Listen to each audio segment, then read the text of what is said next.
નમસ્કાર વિદ્યાર્થીઓ, ધોરણ 9 વિષય હિન્દી, પાઠ 6 મેરી બીમારી શ્યામાને લી. લેખક છે હરિવંશરાય બચ્ચન. જન્મ છે 1907 અને મૃત્યુ છે 2003. હવે પહેલા જે છે એ આપણે લેખક પરિચયની વાત છે કરશું કે મેરી બીમારી શ્યામાને લી છઠ્ઠો પાઠ જે છે. હવે મેરી બીમારી શ્યામાને લી મતલબ શું થશે તો કે અહીંયા લેખકનો આ એક આત્મકથાંશ જોવા મળે છે અને લેખક પોતે જે છે એ વાત કરે છે કે શ્યામા જે છે એમની પત્ની છે. એટલે મેરી બીમારી શ્યામાને લી, લેખકની જે બીમારી છે એ એની પત્ની જે છે શ્યામા એ જાણે કે લઈ લે છે, એવી કંઈક વાત છે અહીંયા કરવામાં આવી છે. લેખક છે હરિવંશરાય બચ્ચન. હરિવંશરાય બચ્ચન, બચ્ચન જે નામ છે એ આપણે જાણીતું અને સાંભળેલું લાગે છે. શા માટે તો કે ભાઈ બચ્ચન પરિવારનું નામ છે આપણે બધાએ સાંભળ્યું છે. અમિતાભ બચ્ચન, અભિષેક બચ્ચન, ઐશ્વર્યા. તો અહીંયા જે વાત થઈ છે હરિવંશરાય બચ્ચન એ અમિતાભ બચ્ચનના પિતાશ્રી છે.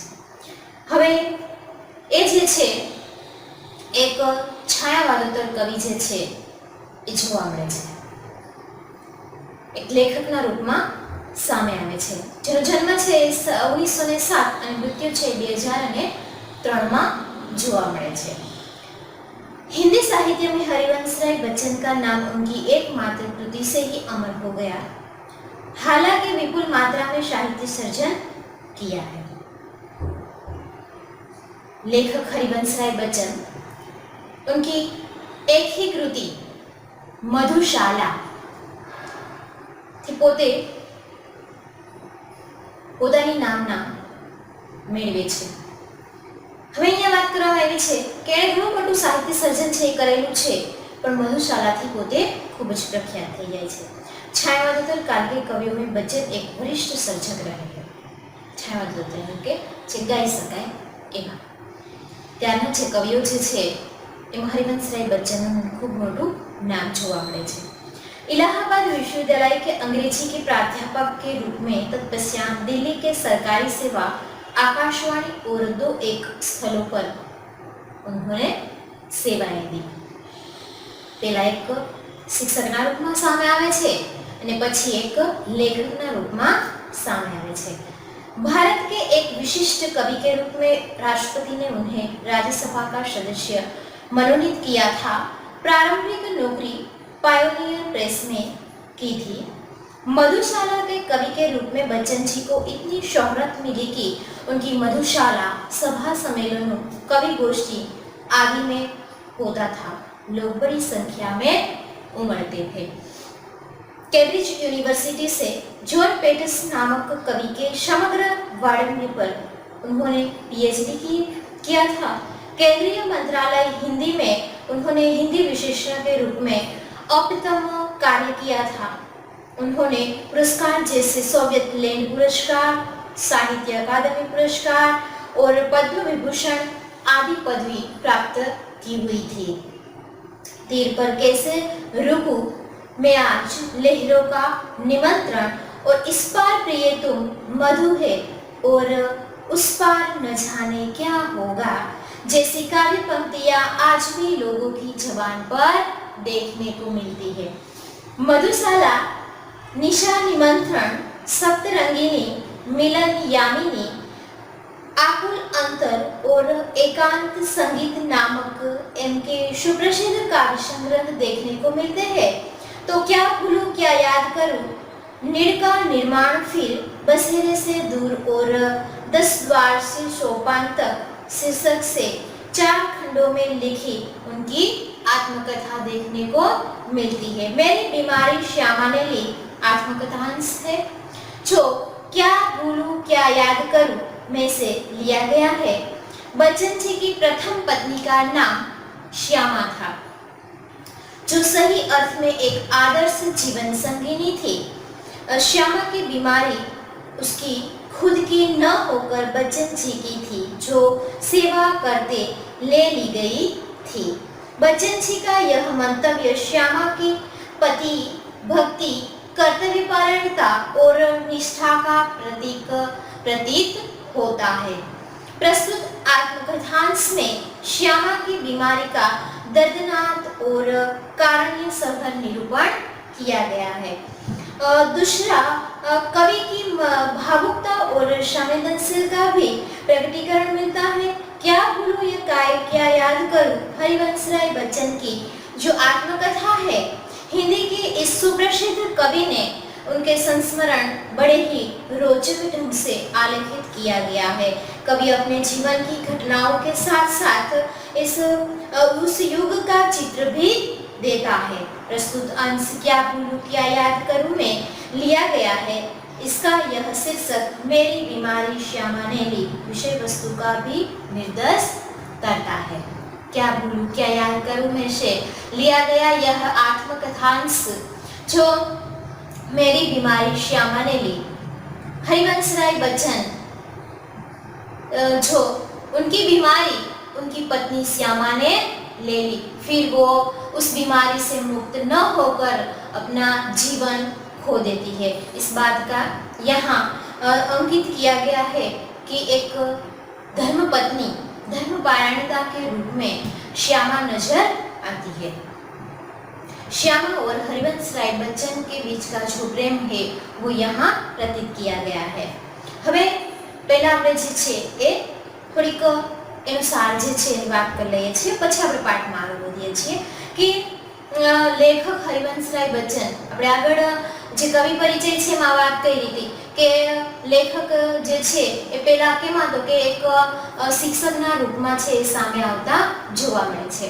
હવે પોતે જે છે એક પ્રાધ્યાપક શિક્ષક છે અને એક સામાન્ય એવી નોકરી છે એ કરે છે પોતે, અને સાથે સાથે ટ્યુશન પણ કરાવે છે અને અમુક ચોપડાઓ જે છે એ વેચી અને પોતાના ઘરનું ગુજરાન છે એ ચલાવે છે। હવે અહીંયા જે છે વાત થાય છે કે લેખક એક દિવસ બીમાર પડે છે। પોતે છે એ સખત પરિશ્રમી જોવા મળે છે। ગાંધીજી જે છે એના અમુક જે વાતો છે એને અનુસરે છે કે કહેવાય છે કે મારથી ભૂત ભાગે, પણ અહીંયા જે છે એ લેખક એની ઉલટી વાત કરે છે કે જો આપણે પડ્યા રહીએ તો બીમારી જે છે એ ઘર કરી જાય છે। એટલે એ જે કહાવત છે કે મારથી ભૂત ભાગે એમ કામથી પણ તાવ ભાગે એવી વાત છે એ કરે છે। હવે એને બીમાર પોતે પડે છે તો પોતે પહેલા તો એ સામાન્ય એવી બીમારી હોય તો એને તો ગણકારતા પણ નથી, પણ આજે લેખકને બહુ મોટી બીમારી જે છે એ લાગુ પડે છે। હવે પોતે જે છે એ ખાટલાવશ થઈ જાય છે। પહેલા તો એ કોઈને કહેતા નથી, માત્ર એક શ્યામા જ એની બીમારી વિશે જાણે છે, પણ હવે પોતે જે છે પોતાની નોકરી મૂકી દે છે, કામ ધંધો બંધ થઈ જાય છે અને ઘરમાં જે બેસી રહે છે અને પોતે જે છે એ રોજને રોજ એનું શરીર જે છે એ સુકાતું જાય છે। હવે એના ઘરના ને પણ બધાને ખબર, એના માતા પિતા છે, એના ભાઈ છે, બધાને ખબર પડે છે, પણ બધા એને હિંમત આપે છે। પોતે જે છે એ પહેલા ડોક્ટર પાસે જાય છે અને ડોક્ટરને પોતાની બીમારી વિશે પણ વાત કરે છે, પણ સામે એને ડોક્ટર પણ એવા પ્રકારના મળી જાય છે કે એમાંથી એને એક નવી જે આશા છે જાગી ઉઠે છે। પોતે જે પોતાના ઉપચાર માટે એક અંગ્રેજી ડોક્ટર પાસે જાય છે તો ડોક્ટર એને કહે છે કે ભાઈ આટલી ફી થશે, તો આની પાસે એટલી ફી હોતી નથી, તો અમુક જે છે એ એવા સ્વભાવના હોય કે સામેવાળી વ્યક્તિ જે છે એને જોતા નથી કે ભાઈ હું જે બોલું છું એની અસર જે છે એ સામેવાળી વ્યક્તિ ઉપર કેવી થશે, ગમે એમ બોલી દે છે। હવે પોતે જે છે લેખક એક એ ઉપચારને મૂકી અને પ્રાકૃતિક ઉપચાર આયુર્વેદિક ઉપચાર જે છે એ ચાલુ કરે છે અને જાણે કે પોતે જે છે એ બીમારીમાંથી ઊભા પણ થઈ જાય છે, પણ જેવા લેખક ઊભા થાય છે કે શ્યામા બીમાર પડે છે।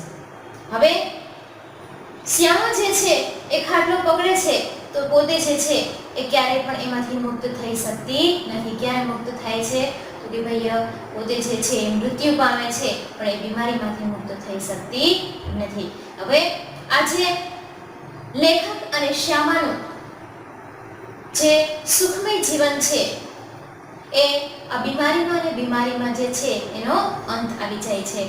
એના જે લગ્નનો સમયગાળો જે છે એ આ બીમારીમાં જ વયો જાય છે. યાની કે જે લેખકની બીમારી છે એ શ્યામાને લાગુ પડે છે એવું લેખક છે માની લે છે કે અને શ્યામા જે છે એ બીમારીમાંથી ક્યારેય મુક્ત થઈ શકતી નથી, એનું મૃત્યુ થાય છે. હવે જે છે એ આપણે આ પાઠમાં આગળ જોઈશું. પણ આજે આપણે અહીં સુધી રાખીએ છીએ. આગળનું જે છે એ આવતીકાલે જોશું. પણ એ પહેલા જે છે એ આપણે જેના કઠિન શબ્દો જે છે એ જોઈ લઈએ જેથી કરીને તમે પાકી નોટમાં લખી શકો. હવે અહીંયા શબ્દાર્થ છે દુલાર નો અર્થ શું થશે? લાડ પ્યાર.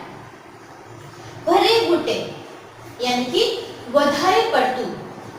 હરમચદકી યાની કે હરામીપણું, આળસ. અદબદા યાની કે હઠ કરીને. હશ્વ મામૂલ નિયમ અનુસાર. ઝગઝો યાની કે હલાવી દેવું. અદાયગી યાની કે દેવું. આપણે કોઈ પાસેથી ઉધાર લીધા હોય અને પાછું એને જે દેવું પડે તે. ચુનૌતી યાની કે લલકાર. નેચરોપેથી પ્રાકૃતિક ઉપચાર. એલોપેથી અંગ્રેજી ઉપચાર. પ્લુરસી દાંતોની બીમારી, ફફડામાં પાણી ભરાઈ જવું વગેરે. ટાળમટોળ યાની કે ટાળવું. નુસ્ખા ઉપાય. આત્મનિગ્રહ આત્મા પર અંકુશ, પોતાની જાત ઉપર સંયમ રાખવું. મધુ યાની કે મીઠું. મુઆજમાં બદલામાં મળવું, આપણે કઈ કામ કરીએ અને આપણે એના બદલામાં જે વેતન મળે છે તે. ઘુરકર યાની કે આંખો ફાડીને જોવું, એકી નજરે જોવું. આ શબ્દાર્થ જે છે તમારે પાકી નોટમાં લખવાના રહેશે. હવે આગળનો પાઠ જે છે એ આપણે આવતીકાલે જોશું. આજે જે છે આપણે અહીંયા સુધી રાખીએ છીએ.